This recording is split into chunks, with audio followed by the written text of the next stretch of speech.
السلام علیکم ورحمۃ اللہ وبرکاتہ۔ جزاک اللہ خیرن آپ سب کے آنے کا اور وقت دینے کا۔ انشاءاللہ آج کا جو ہمارا ٹاپک ہے وہ توکل ہے، اور ہم اللہ سے دعا کریں گے کہ ہم یہاں جس مقصد کے لیے اکٹھے ہوئے ہیں ہم کوئی فائدہ مند چیز یہاں سے اپنے لیے لے کر اٹھیں۔ بہت سی چیزیں ایسی ہوں گی جو آپ نے پہلے بھی سنی ہوں گی، لیکن اس وقت بیٹھنے کا، اس وقت اکٹھے ہونے کا، اس وقت اللہ کے کلام کے ساتھ جڑنے کا مقصد یہی ہے کہ ہمیں ایک نصیحت دوبارہ سے مل جائے۔ اللہ کا نام لے کر اپنی بات کو شروع کرتے ہیں۔ الحمدللہ رب العالمین والصلاة والسلام علی اشرف الانبیاء والمرسلین وعلی آلہ وصحبہ ومن استنى بسنتہ الی یوم الدین۔ اللہم جعلنا منہم ومن الذین آمنوا وعملوا الصالحات وتواصوا بالحق وتواصوا بالصبر آمین یا رب العالمین۔ ثم اما بعد فاعوذ باللہ من الشیطان الرجیم، بسم اللہ الرحمن الرحیم۔ رب اشرح لی صدری ویسر لی امری واحلل عقدۃ من لسانی یفقهوا قولی۔ اللہم ثبتنا عند الموت بلا الہ الا اللہ۔ اے ہمارے اللہ، ہمیں ہماری موت پر کلمہ لا الہ الا اللہ پر ثابت قدم رکھیں، آمین یا رب العالمین۔ سورۃ البقرہ میں اللہ تعالیٰ نے ایک آیت 216 میں فرمایا ہے وَعَسَىٰ أَن تَكْرَهُوا شَيْئًا وَهُوَ خَيْرٌ لَكُمْ۔ ہو سکتا ہے کہ ایک چیز تمہیں ناپسند ہو جبکہ اس میں تمہاری خیر ہو۔ وَعَسَىٰ أَن تُحِبُّوا، تم پسند کرو، اور اس میں تمہارے لیے شر ہو، وجہ اور تم نہیں جانتے۔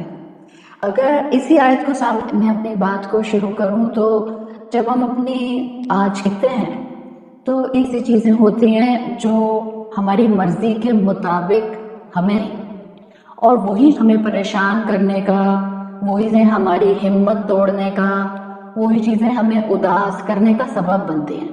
تو آج ہمارا یہاں اکٹھے ہو کر اس طرح بیٹھنے کا ایک مقصد یہ ہے، یا ہم بات بات پر کبھی کبھی بہت پریشان ہو جاتے ہیں، یا نہ چاہتے ہوئے بھی طبیعت بوجھل رہتی ہے، تو ہم یہاں سے کوئی ایسی ہدایت، کوئی ایسی انسٹرکشن لے کر اٹھیں، ایسی ہم اپنے لیے کوئی نصیحت لے کر اٹھیں کہ جس کے بعد پھر ہمیں تھوڑی سی ہمت مل جائے جب کبھی ایسا معاملہ آئے۔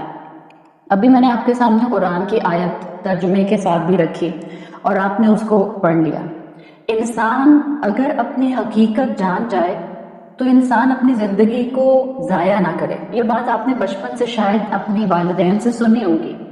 ہم اپنے بچوں کو بھی بعض اوقات یہ بات کہہ رہے ہوتے ہیں کہ بیٹا اگر تمہیں وقت کی اہمیت کا پتہ چل جائے تو تم وقت ضائع نہ کرو۔ آپ کے سامنے یہ آیت، اس آیت کا ترجمہ، آپ کے سامنے ابھی جو میں نے بات رکھی کہ ہم بار بار جلدی پریشان ہو جاتے ہیں، یہ سب باتیں ہم بچپن سے جانتے ہیں، لیکن انسان کو اللہ نے ایک ایسی مخلوق بنایا ہے کہ انسان کو بار بار یاد کرانا پڑتا ہے۔ اللہ کے رسول صلی اللہ علیہ وسلم کی الدارمی میں ایک حدیث آتی ہے، اس میں آپ صلی اللہ علیہ وسلم نے جو الفاظ کہے، میں اس کا مفہوم آپ کے سامنے رکھ رہی ہوں، حدیث کی عربی نہیں رکھ رہی تاکہ ہم بات کو ایک فلو میں کرتے رہیں۔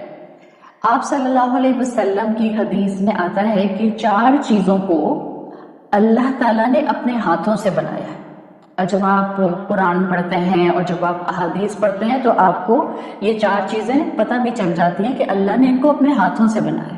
ایک چیز ہے اس میں اللہ کا عرش، ایک چیز ہے اس میں قلم جس سے ہم لکھتے ہیں، پینسل یا پین، تیسری چیز ہے جنت عدن۔ آپ نے اکثر قرآن کی آیات میں سنا ہوگا جنت عدن کے بارے میں۔ وہ جنت عدن جنت کا ایک پورشن ہے جس کو اللہ تعالیٰ نے اپنے ہاتھوں سے بنایا۔ اور اللہ کے رسول صلی اللہ علیہ وسلم کہتے ہیں کہ جو چوتھی چیز جس کو اللہ نے اپنے ہاتھ سے بنایا ہے، وہ چوتھی چیز ہے آدم علیہ السلام، اور ہم سب آدم علیہ السلام کی اولاد ہیں۔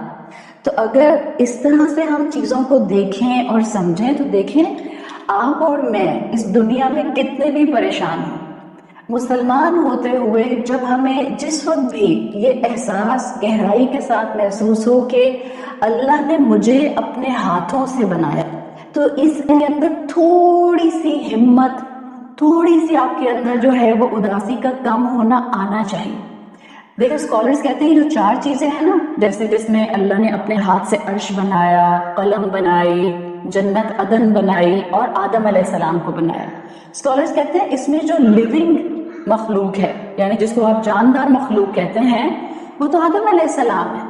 تو آپ کے اور میرے لیے زندگی میں کبھی کبھی اپنے آپ کو مضبوط کرنے کے لیے جو سب سے پہلی چیز ہمیں بار بار اپنے آپ کو یاد کرانی ہوتی ہے، وہ ہوتا ہے کہ اللہ مجھ سے محبت کرتا ہے، اس لیے اللہ نے اتنی مخلوقات میں سے مجھے اپنے ہاتھ سے بنایا ہے۔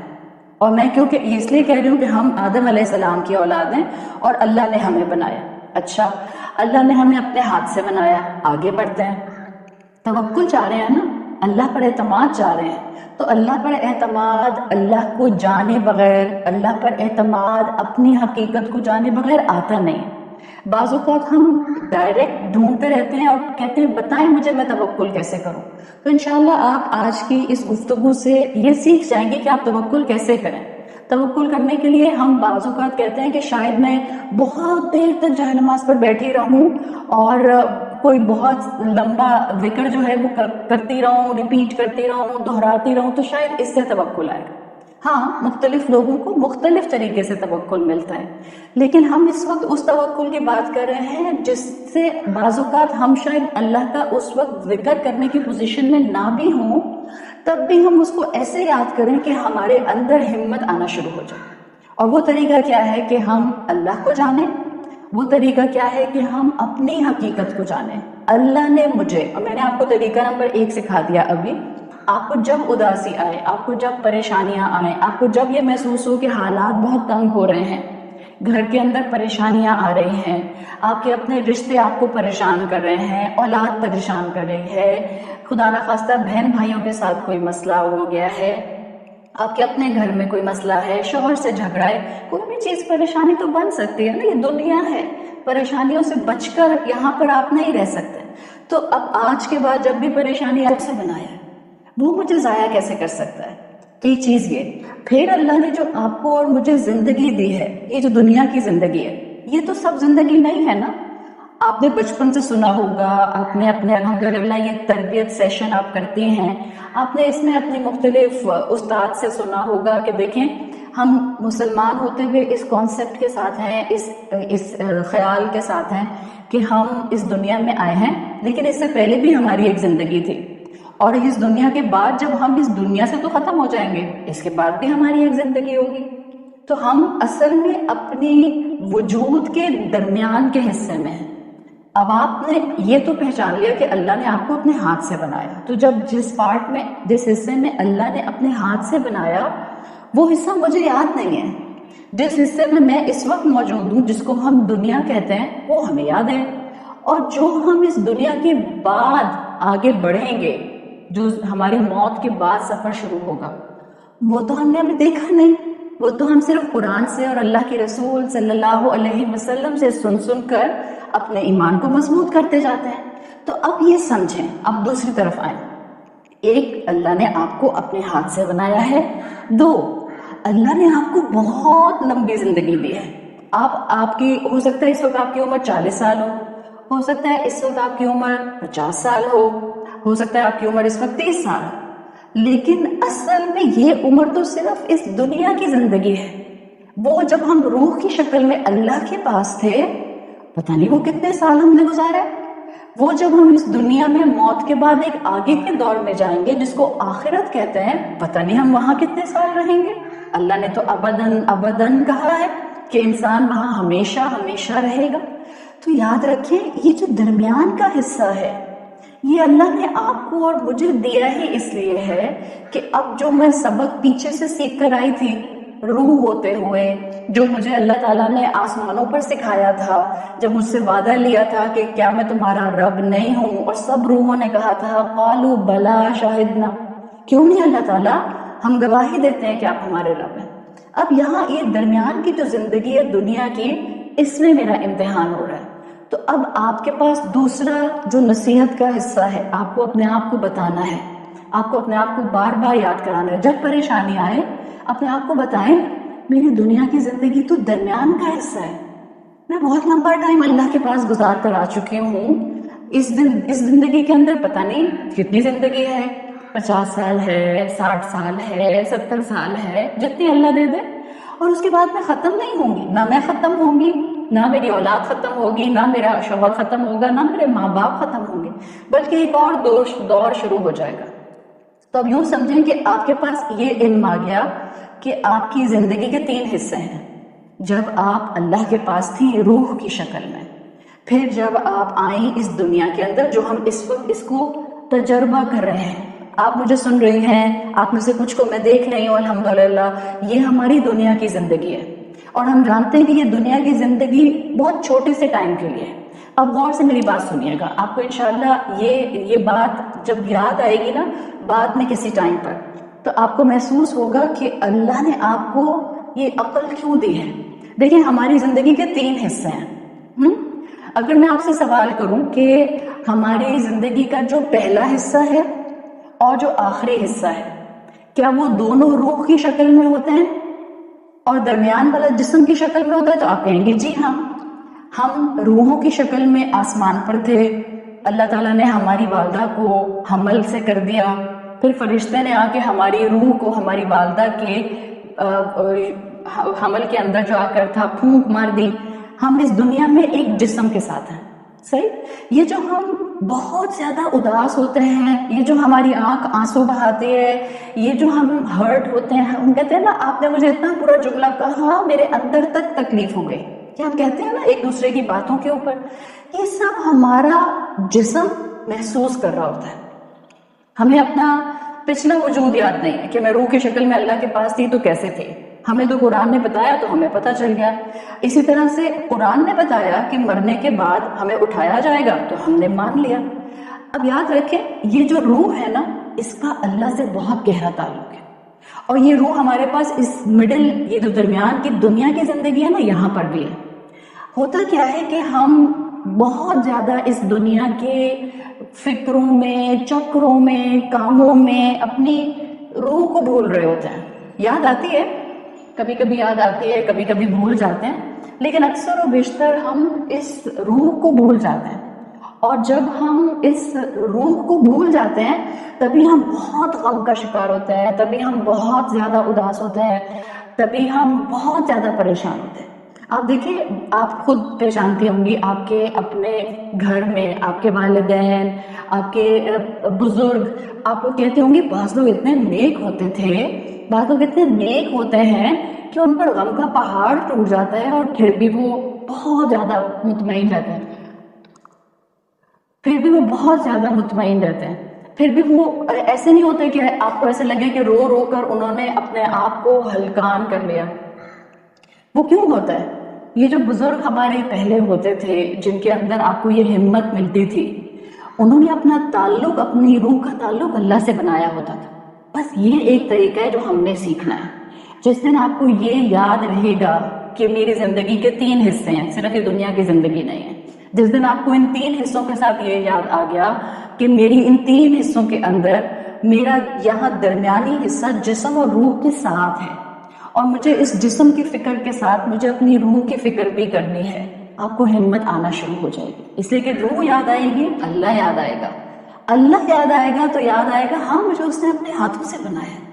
اور جب یہ یاد آئے گا کہ اس نے مجھے اپنے ہاتھوں سے بنایا ہے تو آپ پر غم کا پہاڑ ٹوٹے، آپ پر مشکلات آئیں، آپ کے گھر میں پریشانی آئے، آپ کی پریشانی شوہر، ماں باپ، بہن بھائی، اولاد کی طرف سے ہو، ایکسیڈنٹ ہو جائے خدا نخواستہ، غم آ جائے، کوئی گھر کے اندر پیسے کی تنگی آ جائے، کوئی بیماری آ جائے، آپ کو ہمت ملے گی. آپ لکھ کے رکھ لیں، آپ کو انشاءاللہ ہمت ملے گی. جیسے یہ خیال آپ کے ذہن سے ٹکرائے گا میرا اللہ، اس نے مجھے اپنے ہاتھوں سے بنایا ہے، آپ کو اندر سے ہمت ملے گی. اس لیے کہ آپ اپنی روح کو طاقت دے دیں گے. آپ کے جسم کو کمزوری فیل ہوتی ہے، آپ کہتی ہیں ویک، بہت کمزوری ہو رہی ہے، آپ ڈاکٹر کے پاس جاتے ہیں، ڈاکٹر کیا کرتی ہے؟ آپ کو انرجی کا ایک انجیکشن لگا دیتی ہے، طاقت کا انجیکشن لگا دیتی ہے، لگاتی ہے نا؟ اسی طرح سے جب ہمیں لگے کہ ہمیں دنیا میں بہت گھبراہٹ ہونا شروع ہو گئی ہے، دنیا کے ہمارے مسئلے حل ہی نہیں ہوتے ہیں، ہمارے دنیا کے مسائل ہمیں بہت بڑے محسوس ہونے لگ گئے ہیں، یاد رکھیے اس وقت ہماری روح کو ایک طاقت کے انجیکشن کی ضرورت ہوتی ہے۔ اور وہ طاقت کا انجیکشن کیسے لگتا ہے؟ اپنی روح کو اللہ کو یاد کرایا جاتا ہے، روح کو بتایا جاتا ہے یہ درمیانی حصہ ہے، یہ نہ بھولنا یہ امتحان کی جگہ ہے، کبھی اولاد سے آزمائی جاؤں گی، کبھی شوہر سے آزمائی جاؤں گی، کبھی ماں باپ سے آزمائی جاؤں گی، کبھی بہن بھائیوں سے آزمائی جاؤں گی، کبھی حالات سے آزمائی جاؤں گی۔ میرا کام کیا ہے؟ ہمت نہ ہارنا۔ میرا کام کیا ہے؟ ہر حال میں صبر اور شکر کرنا۔ تو آپ جب اپنی زندگی کو اس طرح سے سمجھیں گی تو آپ اپنی روح کو طاقت کا انجیکشن لگا سکیں گی۔ اور یاد رکھیں آپ کی روح کو اللہ سے بہت محبت ہے۔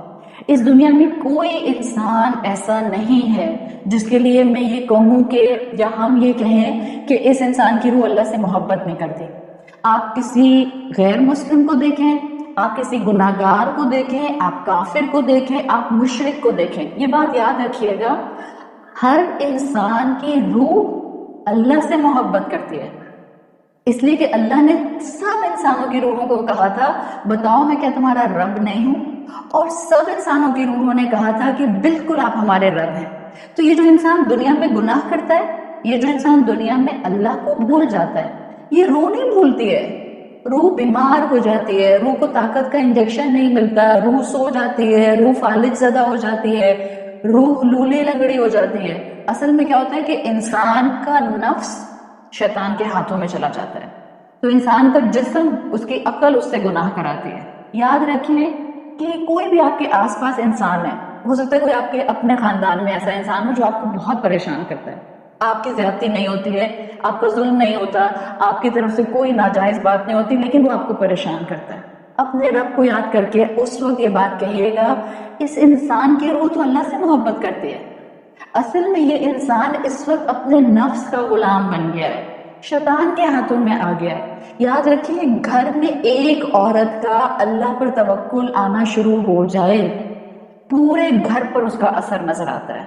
آپ کا اپنی زندگی کی حقیقت پر ایک دفعہ توجہ ہو جائے گی نا، آپ اپنے بچوں کو مضبوط کر سکیں گی، آپ اپنے شوہر کو مضبوط کر سکیں گی، آپ اپنے بہن بھائیوں کو مضبوط کر سکیں گی، آپ اپنے آس پاس جو رشتہ دار ہیں ایون جو آپ کو پریشان کرتے ہیں، آپ کا صبر، آپ کے عمل کی خوبصورتی، جب آپ ان سے نہیں ان کی برائی سے نفرت کریں گی، جب آپ ان کو گناہ گار نہیں آپ ان کے نفس کو گناہ گار سمجھیں گے، تو آپ کا توکل آپ کے ذریعے خاندان میں خوبصورتی پھیلائے گا۔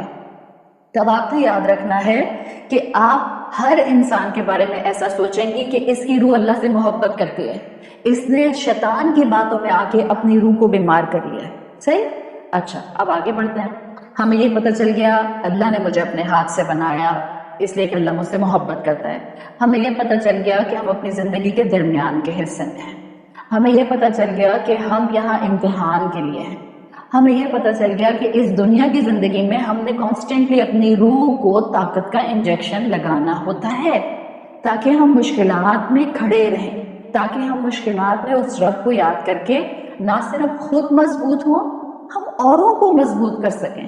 اور جب موت آئے گی نا، جب ہم اپنے زندگی کے تیسرے حصے میں داخل ہوں گے، کیوں روح نکل جاتی ہے فوراً؟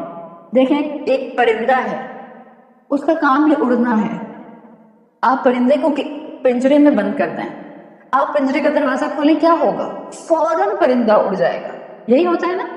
اسی طرح سے جیسے ہی ملک الموت آئے گا، وہ روح جو ہمارے جسم کے پنجرے میں ہے تو فوراً نکلے گی۔ اب کس انسان نے اس دنیا کی زندگی میں کتنی طاقتور روح رکھی اور اس امتحان کو کامیابی سے گزارا، اس کی روح کے لیے آگے بہترین درجات ہیں۔ اللہ کا انعام ہی انعام ہے، اللہ کی طرف سے اس کے لیے برکتیں اور رحمتیں ہی رحمتیں ہیں۔ تو اب آپ کا اور میرا کام ہے کہ اپنی اس روح کو طاقت دیں۔ کیسے طاقت دیں؟ اب اگلی بات سمجھیں۔ یہ جو دنیا ہے نا جہاں ہم اپنی زندگی کا وجود کا دوسرا درمیان والا، یہ دنیا اگر میں یہ کہوں کہ اپنی فطرت میں ظلمانی ہے. ظلمانی پتہ ہے نا، جیسے ہم قرآن میں پڑھتے ہیں اللہ نور السماوات والارض، اللہ زمین اور آسمان کا نور ہے. تو اللہ کے ساتھ نور اٹیچ کیا جاتا ہے اور دنیا کی حقیقت کے ساتھ ظلمات یعنی اندھیرے اٹیچ کیے جاتے ہیں. اگر میں ابھی آپ میں سے ہر ایک سے بھی سوال کروں کہ آپ اپنی زندگی کو بیٹھ کر دیکھیں تو آپ میں سے کوئی ایسی خاتون ہیں جو یہ کہیں کہ میری زندگی میں کوئی مشکل نہیں ہے، میری زندگی میں کوئی پریشانی نہیں ہے، میری زندگی میں مجھے کوئی پریشان کرنے والا نہیں ہے. ایسی کوئی بھی عورت نہیں ہوگی. نہ صرف عورت، ایسا کوئی مرد نہیں ہوگا. نہ صرف مرد، دنیا پہ آپ کو کوئی ایسا انسان ہی نہیں ملے گا جو کہے کہ اس دنیا کی زندگی میں مجھے کوئی پریشانی نہیں. آپ بھی جانتی ہیں اور میں بھی جانتی ہوں، انسان جھونپڑی میں رہے یا محل میں رہے، پریشانی تو سب کے ساتھ ہے. آخر فرعون کی جو بیوی تھی، بی بی آسیہ، ان کو کیا پریشانی تھی؟ سب سے طاقتور انسان کی بیوی تھی، سب سے زیادہ امیر انسان کی بیوی تھی، ان کا شوہر پوری حکومت کرتا تھا مصر کے اوپر، کیوں پریشان رہتی تھی؟ تو محلوں میں رہنے والوں کی پریشانیاں الگ ہوتی ہیں، جھونپڑی میں رہنے والوں کی پریشانیاں الگ ہوتی ہیں، ہر انسان کے ساتھ پریشانی اٹیچ ہے. تو اب یہ پوری دنیا، اس کے اندر قدم قدم پر پریشانی آ سکتی ہے. مسئلہ اور طریقہ کار جس کو سمجھنا ہے، جب پریشانی آئے اس پریشانی میں سے گزرنا کیسے ہے.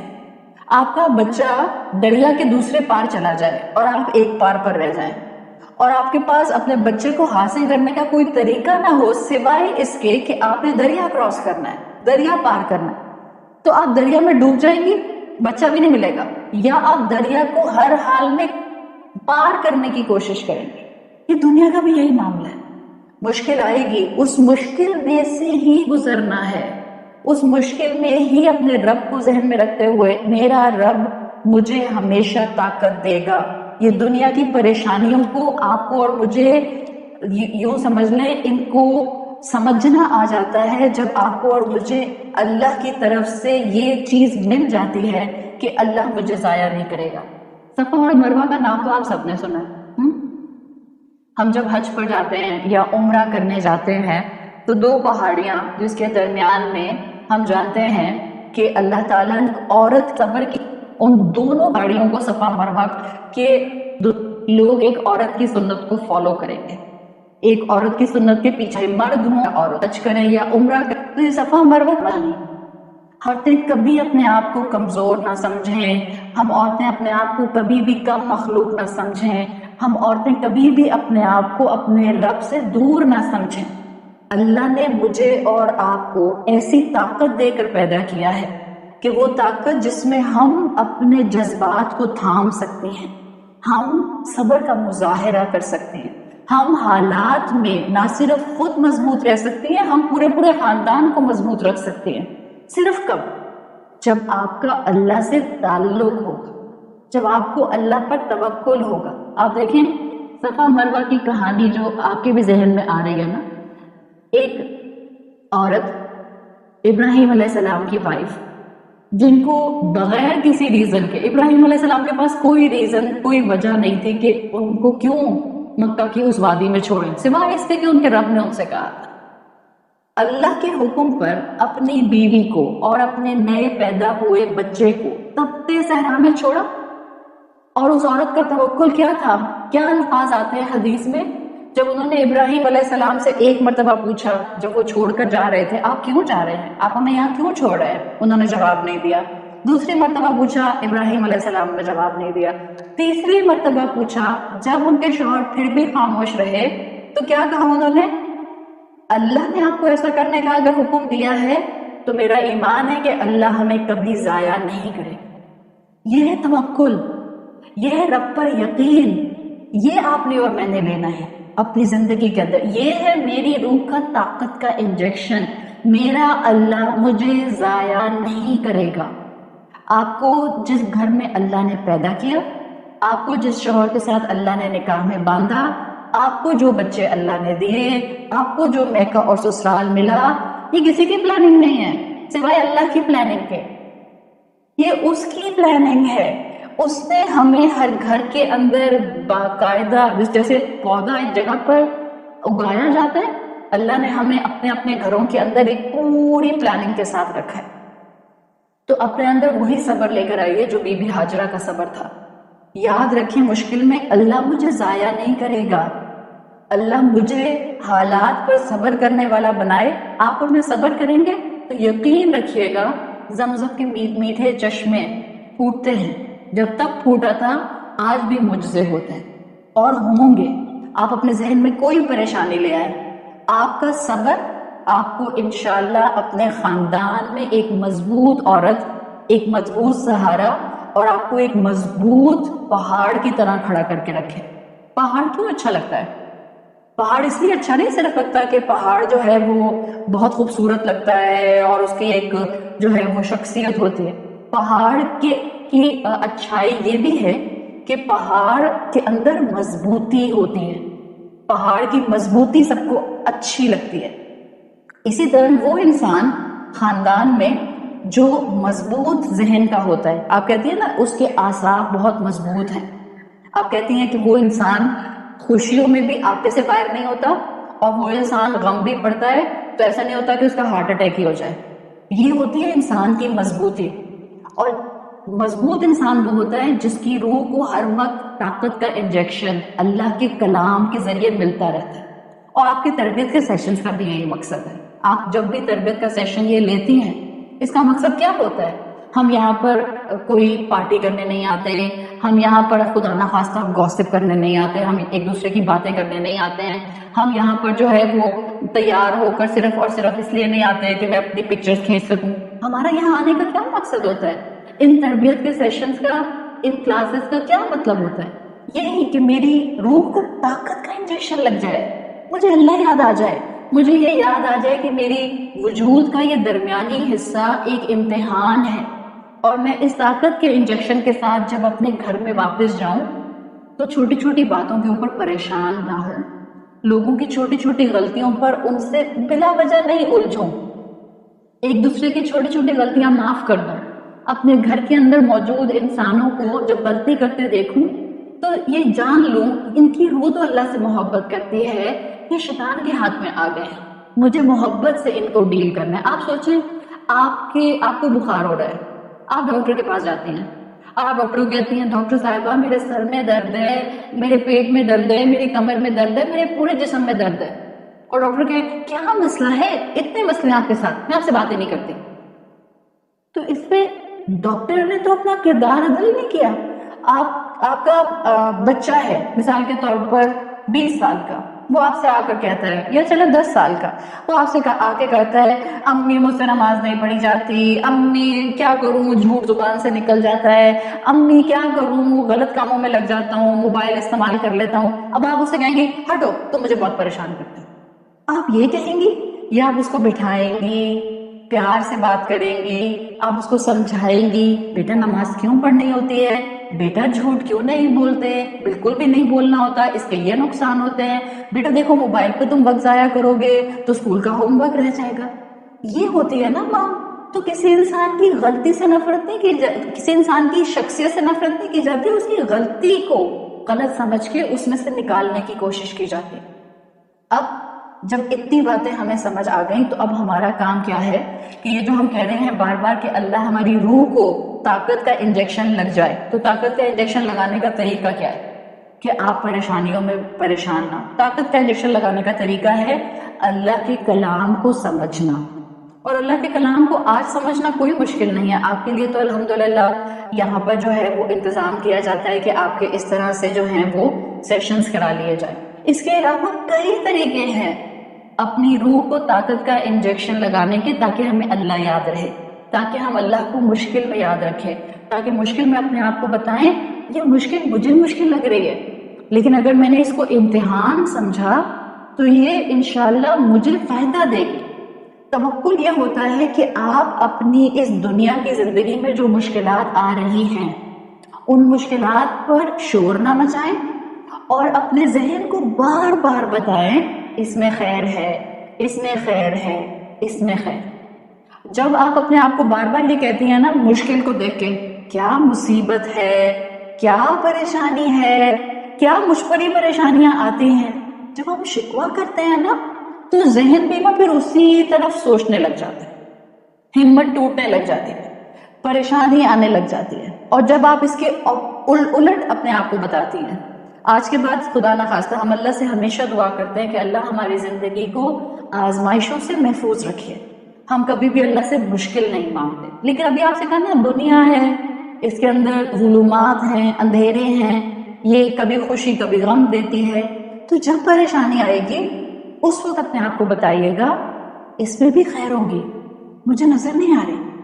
اور ممکن ہے، اور زیادہ تر یہی ہوتا ہے، مشکل میں خیر چھپی ہوتی ہے، ہمیں نظر نہیں آ رہی ہوتی ہے.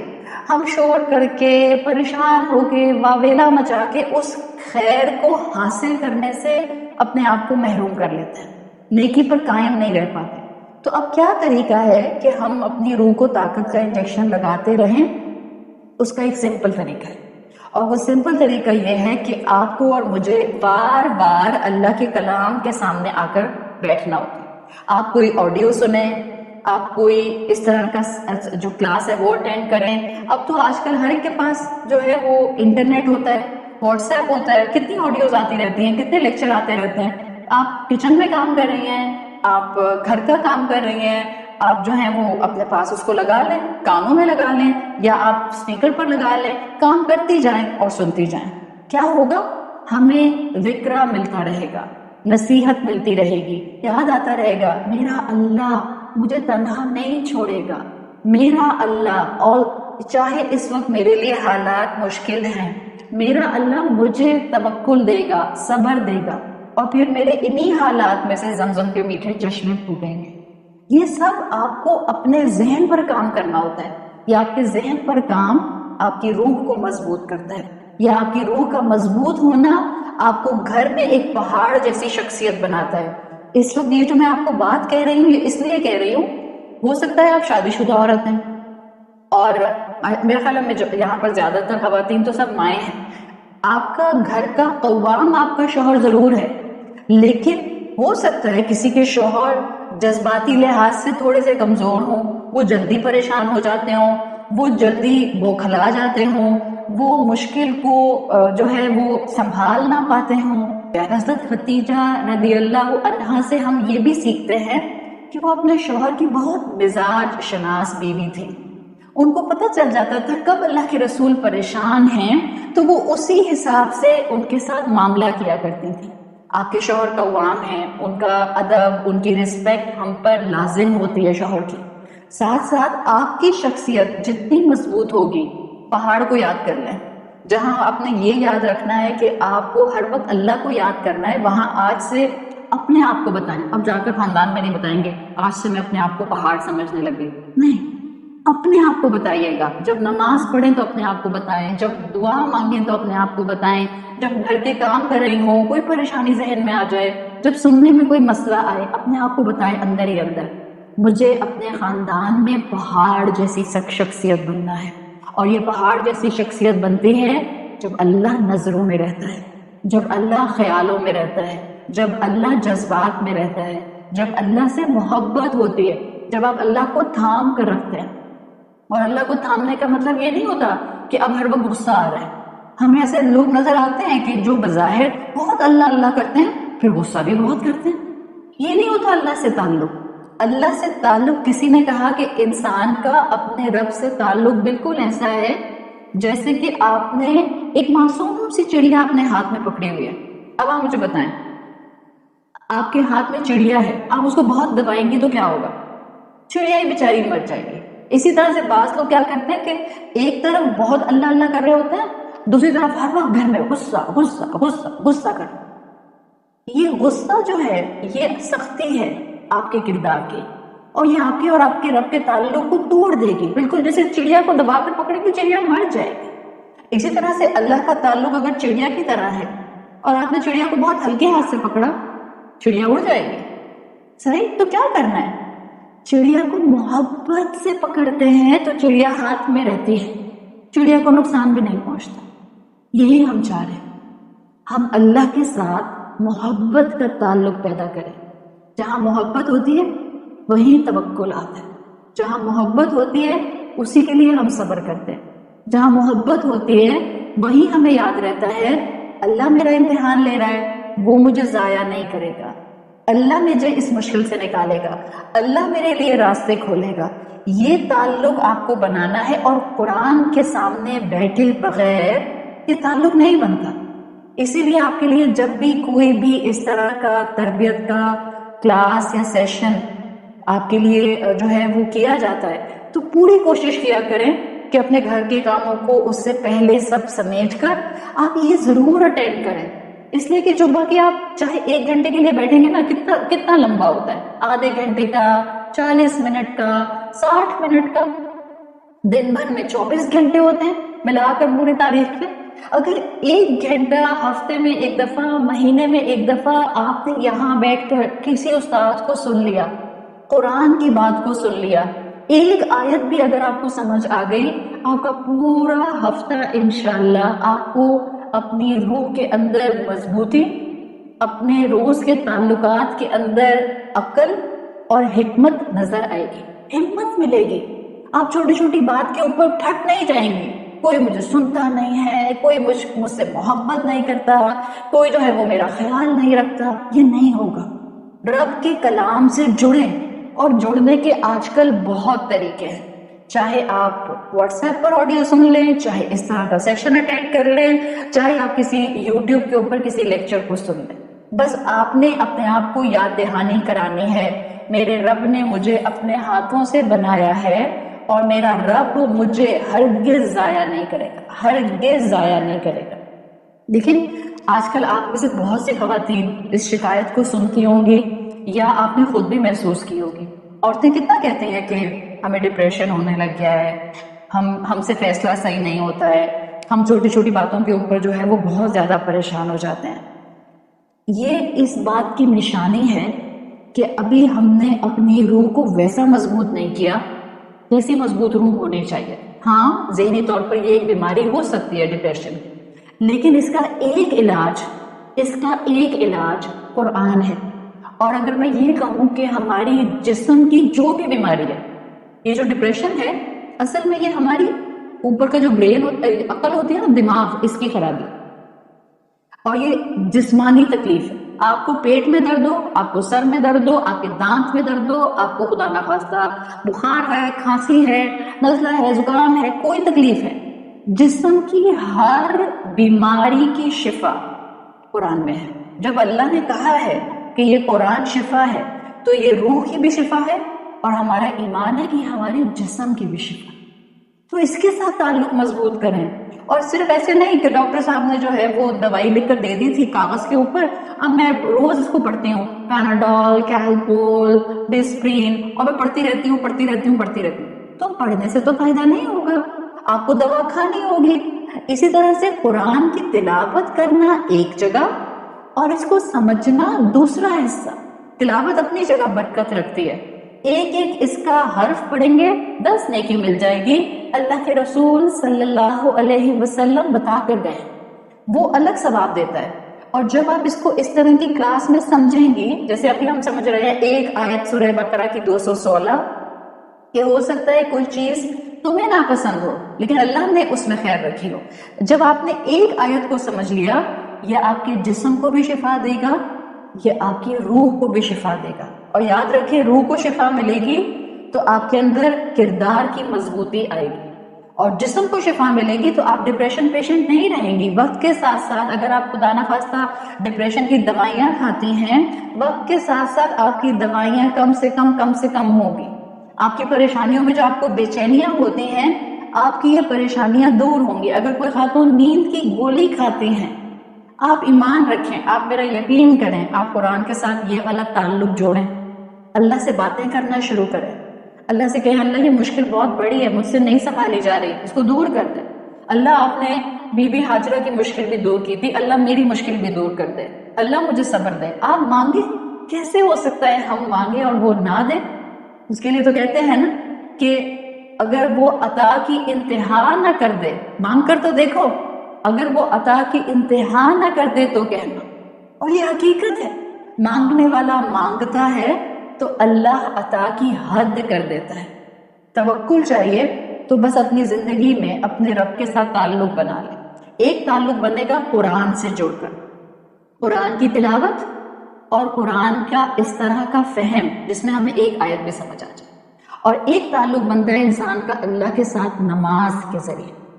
5 وقت کی نماز نہیں چھوڑیں، دنیا ادھر سے ادھر آ جائے، آپ 5 وقت کی نماز نہ چھوڑیں، کسی صورت میں نہ چھوڑیں۔ اور اپنے بچوں کو بھی یہ چیز سکھا دیں، بیٹا 5 وقت کی نماز تو کسی حال میں نہیں چھوڑنی، امتحان ہو رہا ہے، بیماری ہے، کھڑے ہو کر نہیں پڑھ سکتے ہو، کرسی پہ بیٹھ کے پڑھ لو، کرسی پر بیٹھ کے نہیں پڑھ سکتے چلو لیٹ کے پڑھ لو، لیٹ کے پڑھنے میں بھی تمہیں لگتا ہے کہ ہاتھ نہیں اٹھائے جا رہے، ہاتھ اٹھائے بغیر پڑھ لو، لیکن آپ نے اللہ سے جو تعلق بنانا ہے اس تعلق میں آپ نے اب انشاءاللہ اپنے قرآن سے تعلق کو اور نماز سے تعلق کو بالکل بھی نہیں چھوڑنا۔ جتنا یہ مضبوط ہوگا آپ کی اندر کی بے چینیاں ختم ہوں گی، آپ کو حالات کو سمجھنا آئے گا، آپ حالات کو بہت آرام سے جو ہے وہ سنبھال سکیں گے۔ تو اب آپ کا ایک تعلق بن رہا ہے اپنی پہچان سے، وہ پہچان کیا ہے؟ مجھے اللہ نے اپنے ہاتھوں سے بنایا ہے۔ ایک تعلق ہم بنانا چاہ رہے ہیں اللہ کے ساتھ اس دنیا کی حقیقت کو سمجھتے ہوئے قرآن کے ذریعے، کہ یہاں مشکل آئے گی تو مجھے اپنے آپ کو اللہ سے جوڑنا ہے۔ اور کیسے جوڑنا ہے؟ قرآن کے تھرو، قرآن کے ذریعے تلاوت اور اس کی سمجھ سے، اور نماز کے ذریعے۔ اب میرا اس آج کی گفتگو کا آخری حصہ، الحمدللہ مجھے امید ہے کہ آپ لوگوں کو یہ میری باتیں جو ہے وہ سمجھ آ گئی ہوں گی، اور انشاءاللہ آپ کو کچھ عرصے تک یاد بھی رہیں گی۔ قرآن کے اندر ایک واقعہ ہم پڑھتے ہیں جو سورہ بقرہ کی آیت نمبر 216 ہی کو سمجھنے کے لیے بہت فائدہ دیتا ہے۔ قرآن میں آپ نے موسیٰ علیہ السلام کا ذکر کئی دفعہ پڑھا ہے۔ سورۃ الکہف ہم الحمدللہ کوشش کرتے ہیں کہ ہم ہر جمعے کو پڑھ لیں۔ اگر ہم پوری سورہ کہف نہیں پڑھ پاتے ہیں تو کم سے کم شروع کی 10 آیات تو ضرور بالضرور پڑھ لیا کریں، تاکہ اللہ تعالیٰ ہماری ایک جمعے سے دوسرے جمعے تک بہت سی آزمائشوں اور فتنوں سے ہماری حفاظت فرما لیں۔ سورہ کہف کے اندر جو آپ کو واقعہ ملتا ہے حضرت موسیٰ اور حضرت خضر کا، حضرت موسیٰ اور حضرت خضر کا جو واقعہ ہے وہ مجھے اس کو تفصیل سے یہاں بتانے کی ضرورت نہیں ہے، اس لیے کہ الحمدللہ ہم سب جانتے ہیں کہ اللہ تعالیٰ نے موسیٰ علیہ السلام کو سکھانے کے لیے، ان کو علم دینے کے لیے، موسیٰ علیہ السلام کو یہ بتانے کے لیے کہ اس وقت بھی ان سے زیادہ علم والا کوئی موجود تھا، اللہ تعالیٰ نے ایک اس واقعے سے گزارا، اور موسیٰ علیہ السلام کے ذریعے اللہ تعالیٰ نے ہمیں بہت کچھ بتا دیا کہ ہم بھی زندگی میں ان چیزوں کو سمجھ سکیں جو بظاہر بری نظر آ رہی ہوتی ہیں، لیکن اگر ہمیں اس کے پیچھے اللہ کی حکمتیں نظر آ جائیں تو اس میں ہمارا مستقل فائدہ ہوتا ہے۔ 3 واقعات جو موسیٰ اور موسیٰ علیہ السلام اور حضرت خضر کے واقعے میں ملتے ہیں، وہ ایک کشتی والا واقعہ تھا نا، کہ جب موسیٰ علیہ السلام حضرت خضر کے ساتھ ایک کشتی میں گئے ایک جگہ سے دوسری جگہ جانے کے لیے، ثابت کشتی تھی، حضرت خضر نے اس کے اندر سوراخ کر دیا۔ بہت ہی عجیب بات لگی موسیٰ علیہ السلام کو، ارے یہ کیا، اچھی خاصی کشتی میں آپ نے سوراخ کر دیا، ایک تو وہ لوگ ہمیں جو ہے وہ لے کر جا رہے ہیں اپنے ساتھ، اپنی سواری شیئر کر رہے ہیں، اور آپ نے جو ہے ان کی کشتی میں سوراخ کر دیا۔ عجیب لگا نا موسیٰ علیہ السلام کو۔ بالکل اسی طرح سے موسیٰ علیہ السلام کو یہ بھی عجیب لگا کہ جب ایک لڑکا تھا، اس لڑکے کو حضرت خضر نے جو تھا وہ قتل کر دیا۔ موسیٰ علیہ السلام کو بہت عجیب لگا۔ پھر جس علاقے میں پہنچے تھے وہاں کے لوگوں نے حضرت موسیٰ اور حضرت خضر کی مہمان نوازی سے انکار کر دیا تھا۔ اسی علاقے میں جہاں لوگوں نے ان کو مہمان بنانے سے انکار کیا، کھانا دینے سے انکار کیا، حضرت خضر نے وہاں پر بالکل الگ طریقے سے، عجیب طریقے سے ایک دیوار کھڑی کر دی۔ تو موسیٰ علیہ السلام کو الگ الگ لگا تھا، عجیب عجیب لگا تھا، ان کو لگا تھا یہ کیا، سمجھ ہی نہیں آ رہا۔ ہماری زندگی میں ایسے بہت دفعہ معاملات ہوتے ہیں، کبھی کبھی ہمارے اپنے قریبی لوگ ہمارے ساتھ وہ کر جاتے ہیں، ہم کہتے ہیں ارے یہ کوئی کرنے کی بات تھی، مطلب کوئی اس کے اندر تو کوئی کسی قسم کا کوئی تعلق ہی نہیں بن رہا، میں ان کی اچھائی چاہتی ہوں، یہ میرے ساتھ برائی کرتے ہیں، میں ان کے لیے دعائیں کرتی ہوں، یہ مجھے برا سمجھتے ہیں، میری زندگی میں نے تو صدقہ کیا تھا، یہ کیا، میرے لیے تو آزمائش آ گئی، خدا نہ خواستہ کسی کے شوہر کی نوکری چلی گئی، کسی کا کاروبار ختم ہو گیا، کسی کے اوپر بیماری آ گئی، تو ہم پریشان ہو رہے ہوتے ہیں، ہم کہتے ہیں کیا عجیب معاملہ ہے، اب تو میں نے نمازیں پڑھنا شروع کی تھی، یہ کیا بات، اب میری زندگی کے اندر لڑائی جھگڑے کیوں آ گئے۔ تو انسان سوچتا ہے جب اس طرح کی عجیب باتیں ہوتی ہیں کہ ہم تو اللہ سے جڑے ہوئے تھے، موسیٰ علیہ السلام کو بھی عجیب لگا تھا. تو یہ اللہ ہمیں قرآن کی باتوں سے بہت کچھ سکھانا چاہتے ہیں. ہمارا کام ہے سیکھنا، اور سیکھنے کے لیے وہی بات کلاس میں انسان آ کر بیٹھتا ہے.